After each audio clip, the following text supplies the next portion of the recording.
13, with the star of Paramount Pictures, Alan Ladd, as Dan Holliday.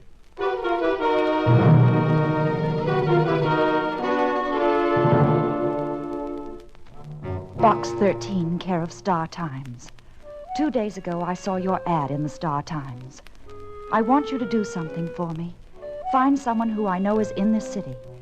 You see, I think the man I want you to help me locate will be killed unless I find him first. If you're free tomorrow evening, we can meet at the corner of Robertson. We can meet at the corner of Robertson and 35th at 8 o'clock. Carry a top coat and your hat in your hand. I'll speak to you. Anxiously, Dorothy Simmons. Sure, it sounded like 100 other letters I get through Box 13. But when the thing was over, I wished the mail carrier had taken a detour somewhere on his appointed rounds.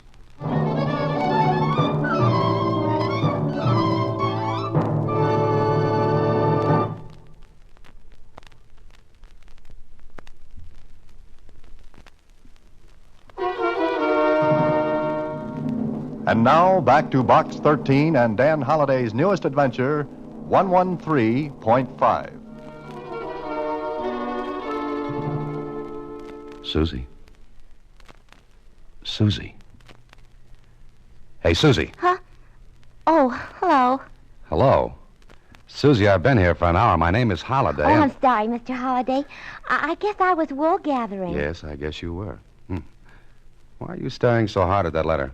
I'm studying it. Why? Well, I'm reading a book. So? The book says you can tell character from handwriting. Oh. And what do you get from that letter from Dorothy Simmons? Nothing. Yeah, it must be a great book you're reading. Oh, I don't understand it at all, but it's fun. I'll come back later when we can clear this up. But I've got a great idea, Susie. What? You forget about the book until I get back. Then I'll tell you all about Dorothy Simmons. At 8 o'clock, I arrived at Robertson and 35th. At 8:03, a young woman, maybe 25 or 6, spoke to me. And at 8:15, we were sitting across from each other in a booth at a coffee shop. She was good-looking, smartly dressed, and talked smoothly and well. But underneath that calm exterior, something was happening. I know he's somewhere in this city, Mr. Holliday. I've got to find him before someone else does. Maybe you'd better tell me who this is we've got to find. My brother. Oh? Well, how do you know he's here? I've traced him this far. Heard from him at all? No. He's running away from something. Or someone. How do you know that? Well, the last time I saw him, 3 months ago, he was frightened. He wouldn't tell me what was wrong. And then he disappeared. Your letter said he might be killed. He said that. Well, any reason for saying it? No. At least none that he told me. Look, Miss Simmons, this city has a perfectly good missing persons bureau. An efficient setup to help people in your spot. Why not go to the police? I can't. All right, you can't. Reason? I don't know what my brother's done. Oh, I see. I'm not sure he's done anything wrong, but... Well, he might have, And if we find him? What do you mean? Well, if he's been a bad boy, it'll be out of my hands. You'd turn him over to the police? Well, of course. You won't help me except under that condition. Well, that's about it. All right. I agree. Fair enough. Now, where do we start looking? I don't know. Well, what's his name? Dave. Dave Simmons. Have you got a picture of him? No. That's great. I can describe him. Oh, go ahead. He's about 5'7". He has Dorothy dark described hair her and brother eyes. to me, and as she talked, a man who'd been sitting a couple of booths away got up and came near us. At first, I didn't pay any attention to him. Then it struck me as funny that he should be taking such a long time tying a shoelace. Wait a minute. What's the matter? Hold it. Having trouble? Huh? Talking to me? Yeah, I think so. I got a knot in the lace. Convenient place to get it. Huh? Oh, nothing. Are you finished now? What's the idea? I can't stop to tie my shoelace? I've no objections. And what's the beef? None, I guess. What are you, wise guy? Sorry. Yeah, wise guy, that's what. Was he listening? If he'd have had his ear any closer, it would have been on my coffee. Did you ever see him before? No. No, I'm sure I haven't. Come on, let's get out of here. Look, he's looking in the window. Maybe he just likes us. He must have heard me describe my brother. Yeah, he couldn't miss. Okay, come on.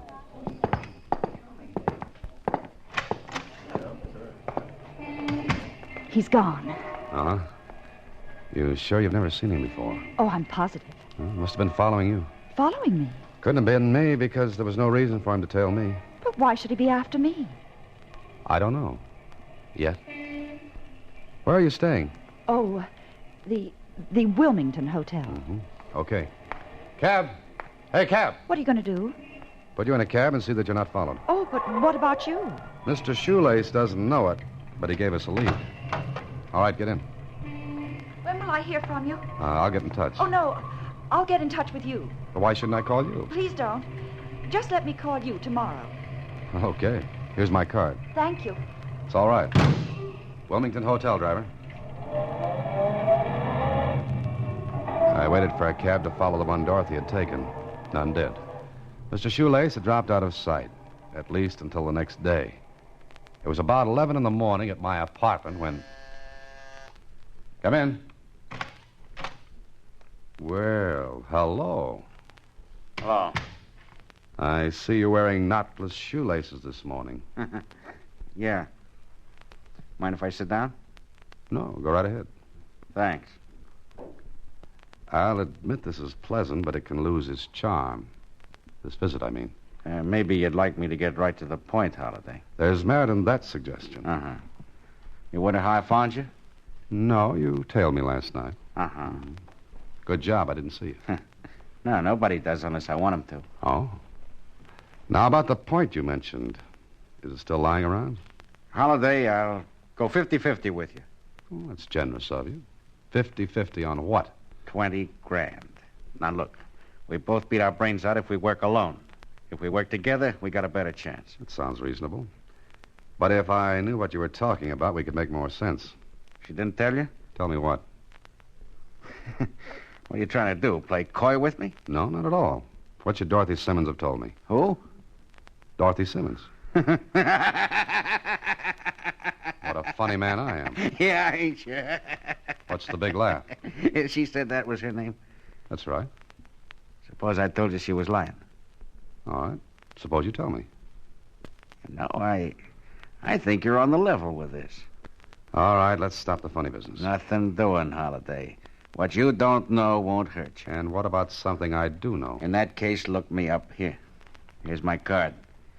I might come in handy. Well, he left me sitting there holding his card. On it I read, R. Dakin, private investigator. The whole thing was beginning to look like a bride's first cake when... Hello? Mr. Holliday, Yes? this is Dorothy Simmons. Oh? Are you sure? What did you say? That name, Dorothy Simmons. You sure it's yours? Hello? Hello? May I see you? Well, I'd love it. Oh, I had a visitor. Visitor? Who? Our friend last night. Seems his name is Dakin, a private investigator. Private investigator? Yeah, that's right. Now, does he mean anything to you? Can't we talk about it? I mean, not over the phone. Okay, I'll come to the hotel. No, I don't want anyone to know I'm here besides you. That man might follow you. Oh. All right, you name the place. Well, there's a drugstore down the street from the hotel. I'll meet you in there in half an hour. Better make it an hour. All right, an hour. Goodbye. Goodbye. Whatever was going on, it was going in a circle with me riding the edge. But it looked interesting. A girl who said her name was Dorothy Simmons. A man who said her name wasn't Dorothy Simmons. A missing brother and a 50-50 cut in something that would bring $20,000. Yeah, it had possibilities. But before I went to meet Miss Simmons, I found out about Dakin from Lieutenant Kling. Dakin was a shady operator. He'd come within an ace of having his license taken away from him on more than one occasion. But he'd always managed to slip the noose and stay in business. Okay, this looked good. So an hour later, I was with Dorothy Simmons in the drugstore. I don't know him. I've never even heard the name Dakin before. All right. How about your own name? It isn't Dorothy Simmons. Oh, what is it? I can't tell you now. Please don't ask me why. When we find my brother, I'll tell you everything. Meanwhile, I've got a ticket on a merry-go-round, and I get dizzy easily. You said you'd help me. Mm-hmm. But I can't fight a mist or hunt for someone in a city that's... Dakin must know something about my brother, or he wouldn't have followed me. He must have thought I'd lead him to Dave. Now you've got something. Please find out from Dakin what he knows. I don't think Mr. Dakin is the type that dishes out information just like that. Make him tell. How? Use thumb screws or the Iron Maiden? I've got to know why he's after my brother. I'd like to know that myself. And why you won't tell me your real name. Oh, there are a lot of things I'd like to know. Let's go to see Dakin. And if he tells us anything, I'll tell you anything you want to know. All right. That's a deal. Come on.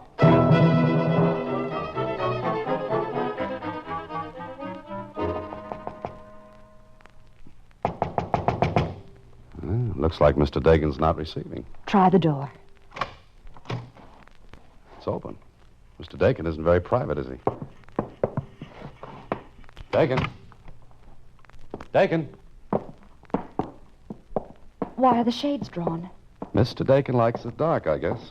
And What's the matter? I think Mr. Dakin is all through investigating anything. Be quiet. Dead. He's dead. Yeah, he's shot. Who killed him? How do I know? Hand me that phone. What are you going to do? Phone the police? No, you can't do that. Look, Dakin's been murdered. I'll do a lot of things for adventure and excitement. But hiding a murder's not one of them. But my brother, suppose he... I told you twice. If your brother's... Please don't call the police. Not yet, please. I said hand me the phone. Come on, look out. Get out of the way. All right. Here. Well, that's better.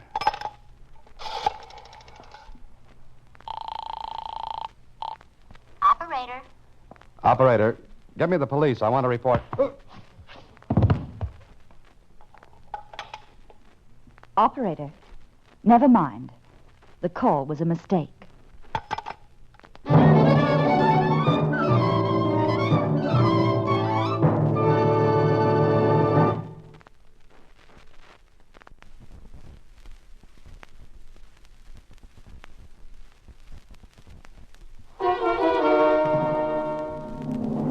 And now, back to Box 13 and Dan Holliday's latest adventure, 113.5.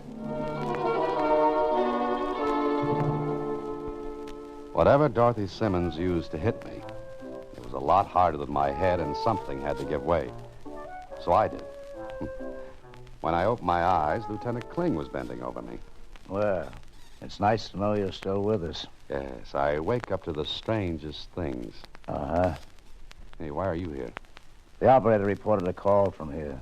2 minutes later, another tenant passed here and saw this lovely tableau. You always lie down and go to sleep with murdered men. Always?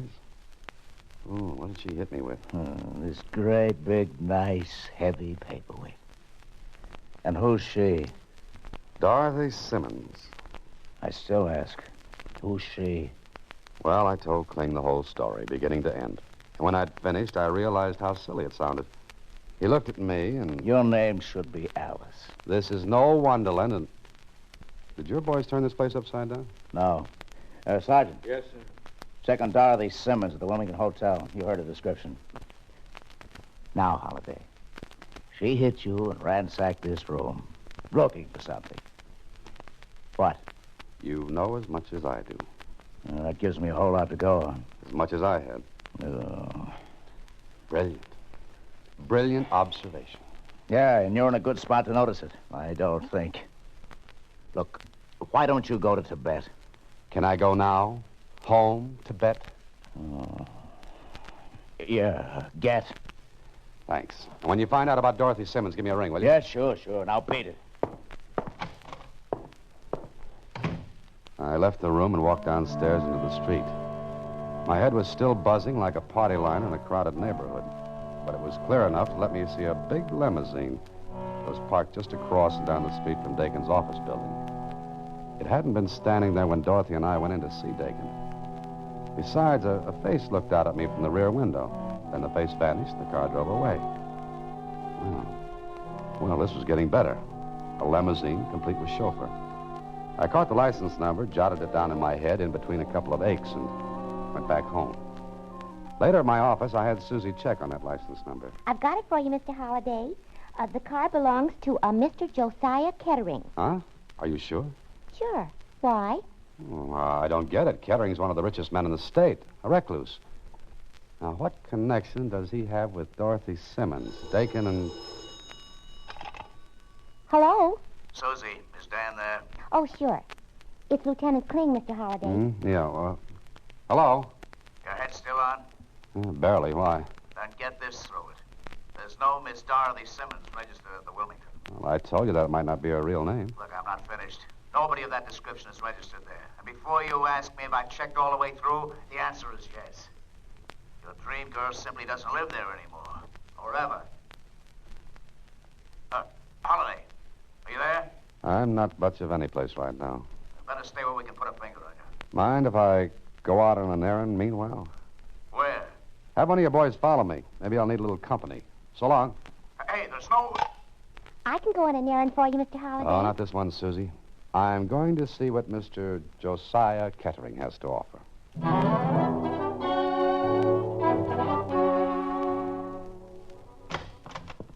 Yes, sir? Is Mr. Kettering in? Do you have an appointment, sir? Yes, tell him I've come from Mr. Dakin. If you'll wait in the foyer, sir, I'll give Mr. Kettering your message, sir. The butler disappeared down the hall, went into a room, and a few seconds later... This way, if you please, sir. Oh, thank you. That will be all, Carl. Very good, sir. And close the door. Well, you sit down. Thank you. You said something about a Mr. Dakin. Yes, you know him. What do you want? Well, did you know Dakin was murdered? Mr. Dakin was the type of person who invariably ends up that way. Some people do, you know. And some people do the killing. That achieves a nice balance. But that's neither here nor there. What have you come to tell me? Nothing. What are you looking at? Books. Quite a collection you've got in here. Yes. Do you know books? Rare ones? I don't have the money necessary to enjoy them as much as you do. Meaning what, sir? Nothing. You said you came from Mr. Dakin. Have you anything to tell me? I didn't answer the old man who sat there leaning forward, watching me like a bright but aged robin. I could swear he thought I had something. Something he wanted. I decided to play along, stall for what I could learn. His hands, yellow and thin, trembled, and then... Well, answer me, man, answer me. Have you got it? Did you get it back? No. Don't, idiot, you incompetent fools. I paid you to get it back. I paid you. Now I want it. Bring it back to me, do you hear? Bring it back. Well, I don't know where it is. Then why did you come here? Because Dakin was killed. I don't care about Dakin or anything else but my book. It's gone, stolen. Look, I kept its place open. Bring it back to me, please. Get it back to me. The old man walked to a bookcase. He ran his hands over the row of volumes. Then his fingers stopped at a vacant spot. What do you Turned want? back to me. More money? I'll give it to you in cash. Now, just a minute. Maybe you had better tell me the name of the book again. You know. Dakin knew. Dante First Folio. Now, please get it back Why for me. didn't you go to the police? Police? Why did you say that? You're not one of Dakin's men. You're not, are you? No. You're all against me. Everyone's against me. Everyone wants my collection. Get out, get out, get out! Who stole that book from you? They stole it from me. They knew I couldn't go to the police. They knew. But I fooled them, didn't I? I hired Dakin But you're not Dakin. You're the police. You won't let me have it back. You won't let me have it back, I tell you. I want that book back. Better take care of him, Carl. Quiet, sir. He'll be all right, sir. What do you know about this, Carl? Nothing, sir. Who stole that book from Mr. Kettering? There was no book stolen, sir. There was. A book Kettering couldn't let the police know about because it was in his possession illegally. Is that right? Sir, these books are all he has. Yes, I know. And how many of them are stolen from other collections? Just the Dante First Folio, sir. Mm-hmm. The only one he couldn't go to the police about, so you hired Dakin to trace it. Please, sir. This won't mean prison for him, will it? It mustn't, sir. I don't know. Now, look, Carl. Who stole it? Well, there was a couple here. Mr. Kettering's secretary. Girl? Yes, sir. What did she look like? She was about 25 or 6, rather pretty. Knew a great deal about books, sir. Mr. Kettering had placed an ad for someone to do cataloging. She answered. And she saw the Dante First Folio. She must have at one time or another. Mr. Kettering kept this room locked, but of course... That's enough. You said a couple. Was the other one a man? Yes, a chauffeur. He and the girl were friendly. Mm-hmm. Okay, you'd better take care of Mr. Kettering. You won't go to the police, sir. It would kill him. I can't answer that. Just take care of him. I've got something else to do.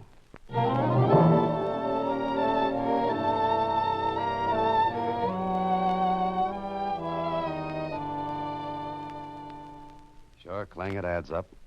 The girl and the chauffeur got away with the folio. The girl being this, Dorothy Simmons. Simmons, Smith, Brown. What's in the name? She and the chauffeur stole the folio. The girl knew Kettering wouldn't dare go to the police. And why did she go to you? Now, here's my guess. The chauffeur double-crossed her, ran out with the folio. She couldn't go to a reputable private detective agency, and she didn't want the chauffeur to catch sight of her. So she picked you for the patsy, to find the guy.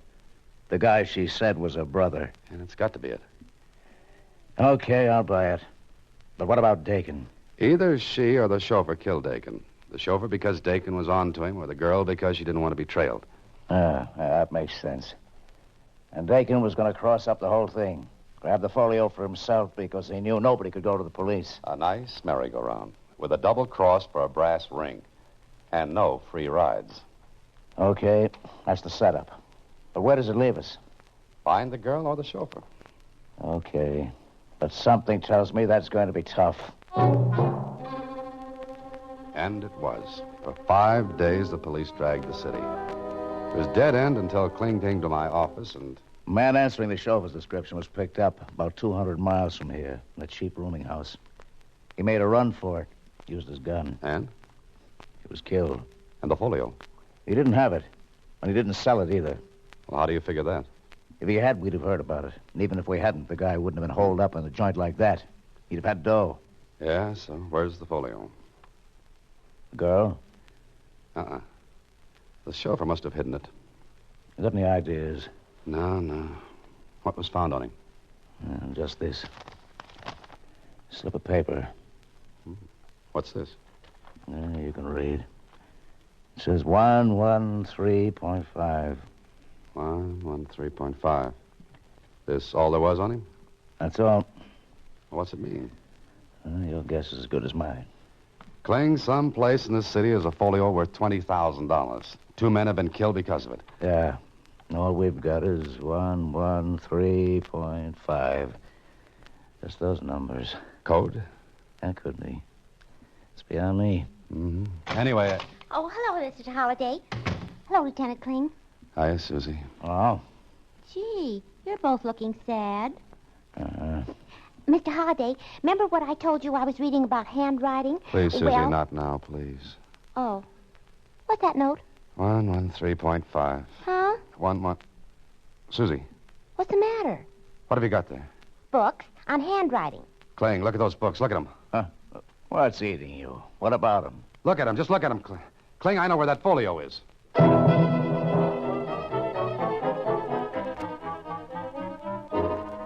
I was sure I was right, but I wanted to go it alone. Kling wanted both the folio and the girl, so I had to be alone just in case. And my destination? The public library. What better place to hide a book than there? I climbed the iron stairs to the stacks that towered over the main reading room. I read the index numbers on them. 111, 112, 113, decimal point. I reached out my hand for a little volume that stood between books that probably hadn't been taken out since the library was built. Thank you, Mr. Holliday. Oh, Miss Simmons, I believe. I hoped you'd lead me to it. May I have it? Good hiding place, isn't it? Way up here in the stacks, hidden between books that nobody had asked for. But let's talk about you, Miss Simmons. You've changed. Hair a different color, dressed shabbily, dark glasses. No wonder you couldn't be found. I'll take that folio, please. I guess you would. After all, you killed Dakin to keep him from finding the chauffeur. That's right. And I'll kill again. I'll kill again and again to get something that will mean the end of watching other people enjoy life. Hand it to me. Miss Simmons, if you shoot, wouldn't the shot be heard? Wouldn't you have to explain? Give it to me. You have great patience. You followed me probably every day. Now, a little more patience won't hurt. Stay away. Don't come any closer. You want this, don't you? Give it to me. All right. But you will have to get it. Don't drop it over. If you do, I'll kill you. That wouldn't do any good, Miss Simmons. If I drop it over this rail, it'll drop 3 stories into the reading room below. Now, still want to shoot? Please. Please, give it to me. Put down that gun. No. Then shoot. But when you do, this book drops. There are about 50 people down there. Which one of them would you like to pick up $20,000? Take a look, Miss Simmons. Let go of me. Let go.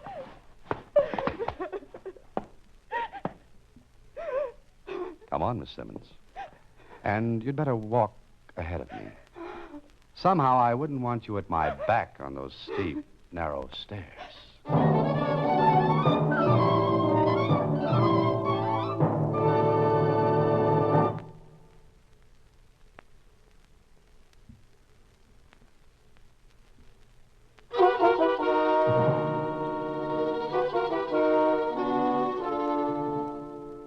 But weren't you afraid she would shoot, Mr. Holliday? Oh, yes, Susie.